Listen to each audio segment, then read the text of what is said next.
जी महाराज कहते हैं ऋषियों, आज मैं सबसे पहले आपको उत्तानपाद के चरित्र को सुनाता हूँ। इसी उत्तानपाद के घर में भगवान के परम भक्त ध्रुव का जन्म हुआ। सूत जी महाराज कहते हैं, जाए उत्तानपादस्य सूर्यि सुनितिस्तयो सूर्यि प्रेयसी पत्र नेतराम यत्सुतो ध्रुवः। उत्तानपाद की दो पत्नियां हैं, एक का नाम है सुरुचि और एक का नाम है सुनीति। और इस संसार में जिसका भी जन्म होता है उसे ही उत्तानपाद कहा जाता है। उत ऊर्ध्वो पादो यस्य स उत्तानपादः। हमारा जन्म जब होता है तो हमारे पांव भी ऊपर होते हैं और सर नीचे होता है। उत्तानपाद कौन है?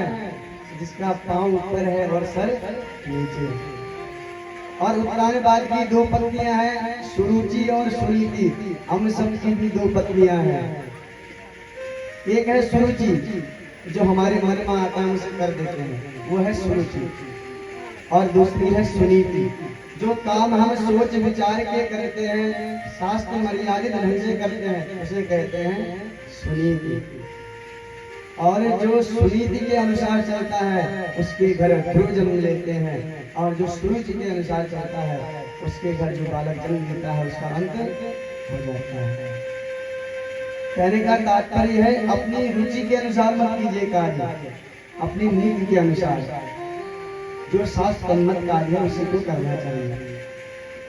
तो उत्तानपाद की दो पत्नियां हैं, सुरुचि और सुनीति। और हर किसी को अपने मन की बात बड़ी अच्छी लगती है। कई लोग कहते हैं महाराज जो मन माए करना चाहिए। अरे भगवान ने खाने के लिए दिया है, जो मन आए खाओ पियो। पर वही लोग बाद में पछताते हैं। डॉक्टर ने कहा महाराज मिठाई मत खाना, डायबिटीज है, शुगर है। पर घर आके बढ़िया रसगुल्ला रसमलाई खा रहे हैं तो नुकसान तो होगा ही। बस वैसे ही है, शास्त्र की बातों को अगर सुनीति से अपनी बुद्धि से विचार करके आप पालन करेंगे तो ध्रुव अर्थात भक्ति की प्राप्ति होगी। ध्रुव कौन है? साक्षात भक्ति। और जो सुरुचि के अनुसार काम करता है, अपनी इच्छा से काम करता है, उसका पतन हो जाता है। तो सुरुचि के पुत्र है उत्तम और सुनीति के ध्रुव। और उत्तानपाद को सुरुचि बहुत प्यारी है। नेतराम यत्सुतो ध्रुवः। और जिनके पुत्र ध्रुव हैं सुनीति, उनको उत्तानपाद प्रिय नहीं करते। कालांतर में समय बीता, ध्रुव जी बड़े हुए, 5 वर्ष के हो गए। एक दिन प्रेम भरी मुस्कान लेकर हंसते खेलते हुए अपने पिताजी की गोद में बैठ गए। बालक का प्रेम होता है माता पिता से। पिताजी गोद में बैठ गए और पिताजी राज सिंहासन में बैठे हुए थे। तुरंत माता सुरुचि ने हाथ पकड़कर नीचे उतार दिया और कहा, अगर तुम्हें इस राज सिंहासन में बैठना है, अपने पिता की गोद में बैठना है, तो जा जंगल में जा, भगवान की तपस्या कर और वरदान मांग कि मेरा जन्म सुरुचि के गर्भ से हो। आज माता सुरुचि ने ध्रुव का अपमान किया। सूत जी महाराज कहते हैं, सुरुचि माता क्या कहती है? तपसाराध्य पुरुषम तस्यैवानुग्रहेण मे गर्भे त्वं साधयात्मानं यथेच्छसि नृपासनं। अगर तुझे इस राजा की गोद में इस आसन में बैठना है तो तू भगवान की तपस्या करके मेरे पेट से जन्म ले। और आज 5 वर्ष के बालक ध्रुव रोते हुए अपनी माता सुनीति के पास गए, रोने लगे और सारा वृत्तांत सुना दिया। माता कहती है, सत्यम सुरक्षा, तेरी माता सुरुचि ने ठीक ही कहा है कि संसार के पिता से ज्यादा मतलब तो परम पिता से होना चाहिए।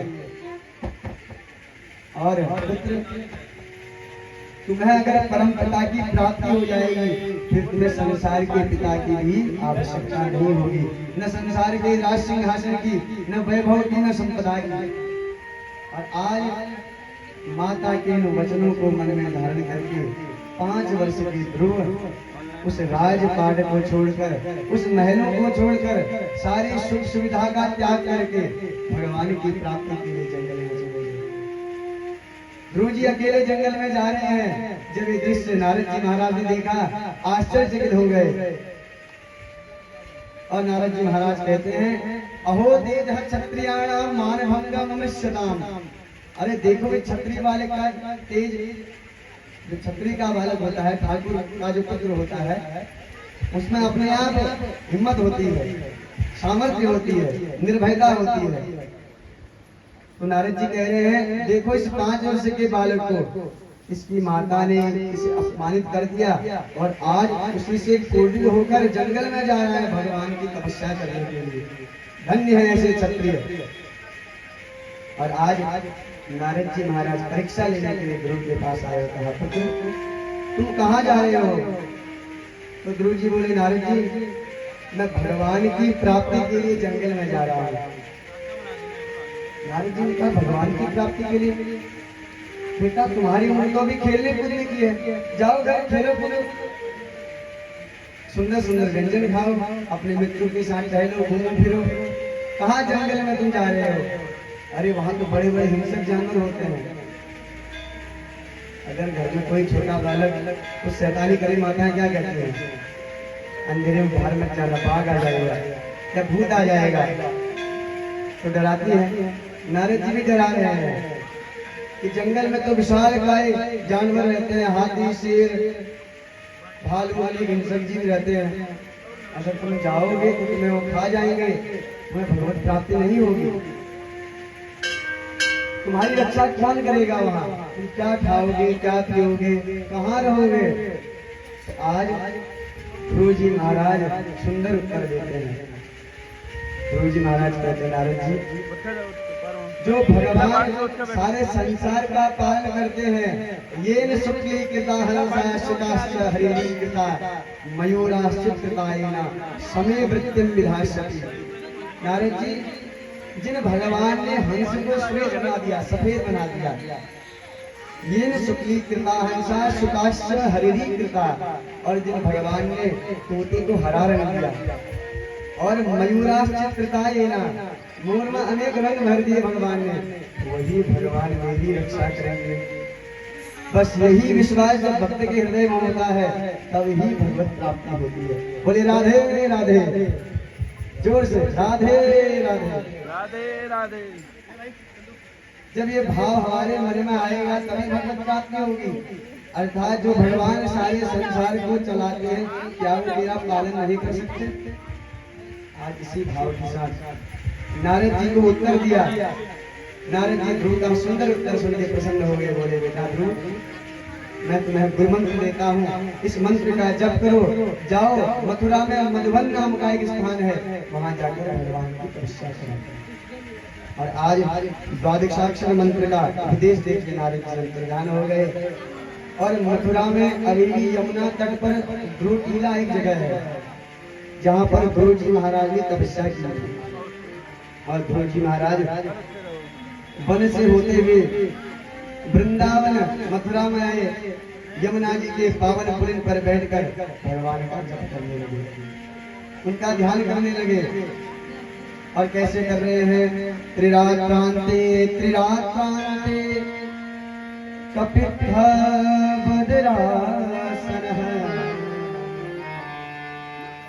केवल 3 दिन में कैद और पेट के फल खाते हैं, अन्न नहीं खाते। 3 दिन में, 3 दिन में 1 महीने तक ऐसे रहे। अगले महीने 6 दिन में केवल पत्ते, उसके अगले महीने केवल 9 दिन में जल पीकर, उसके अगले महीने केवल 12 दिन में वायु का आहार करके। और जैसे ही 6 महीने पूर्ण हुए, आज ध्रुव जी महाराज ने एक प्राणवायु खींची और अंदर ही अंदर प्राणवायु को रोक लिया। और जैसे ही ध्रुव जी महाराज ने प्राणवायु खींची, सारा देवलोक कांपने लगा, हाहाकार मच गया। सारे देवता भागे भागे ब्रह्मा जी के पास आए। ब्रह्मा जी ने कहा, ये तो भगवान नारायण का भक्त है, केवल नारायण जब इसे दर्शन देंगे तभी इसकी तपस्या पूर्ण हो सकती है। और आज सभी देवता ब्रह्मा जी के साथ भगवान नारायण के पास गए और प्रार्थना करने लगे, प्रभु नैवं विदामो भगवन् प्राण रोधम। प्रभु हमारे प्राण रुक से गए हैं, नैवं विदामो, हम कारण पूर्णतया जान नहीं पाए।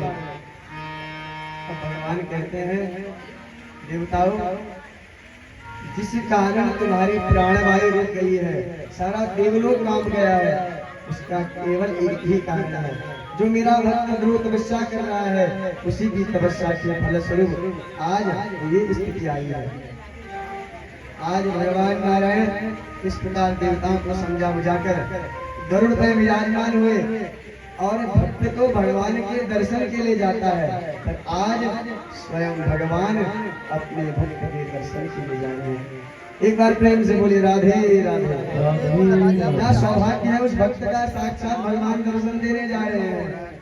हम लोग जाते हैं सोमवार के मंदिर में दर्शन करते हैं भोलेनाथ के, और देखिए 5 वर्ष गए केवल ध्रुव, पर नरहरि नारायण वैकुंठवासी साक्षात गरुड़ में विराजमान होते उनको दर्शन देने आ रहे हैं, अपने भक्त के दर्शन करने आ रहे हैं। और जैसे ही भगवान पहुंचे, देखा मेरा भक्त ध्यान में है, मन ही मन भगवान की छवि को निहार रहे हैं ध्रुव जी महाराज।